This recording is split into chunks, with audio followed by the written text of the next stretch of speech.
বাজছে দুপুর 2টো আর এখন আমার রান্না কমপ্লিট হয়েছে।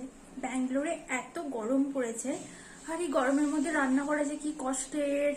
মানে এতদিন ধরে মা ঠাম্মাকে দেখতাম সেই গরমের মধ্যে রান্না করতো। আমি তখন বারবার বলতাম যে সকাল সকাল রান্না করে নাও যাতে গরম কম লাগে, মানে যাতে সকাল সকাল রান্না কমপ্লিট করে নাও অ্যান্ড সারাদিন রেস্ট নাও। মানে গরমে রান্না করতে খুব কষ্ট, আমি ওটা বুঝতে পারতাম, তো এখন আমি ফিল করতে পারছি।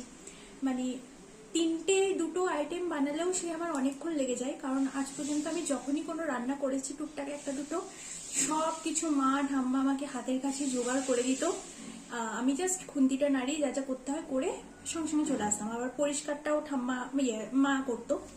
তো এখন মানে সব কিছু মানে জোগাড় করে রান্না করতে গিয়ে অনেক লেট হয়ে যায়। দুটো রান্না হলেও সেটা অনেক লেট হয়ে যায়। তো ফাইনালি 2টোর সময় আমরা রান্না কমপ্লিট হয়েছে। আমি দেখাচ্ছি আজকে আমরা কি কি খাবো লাঞ্চে।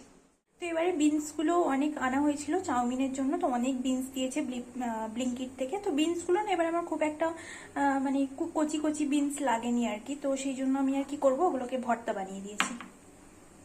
আর সাথে এখানে রয়েছে মুসুর ডালের বড়া বানিয়েছি অ্যান্ড ওই বড়ার তরকারি। এটা আমাদের দুজনের খেতে খুব ভালো লাগে, যে কোনো বড়ার তরকারি আমরা খুব ভালোবাসি। এখানে বানিয়েছি এগ কারি।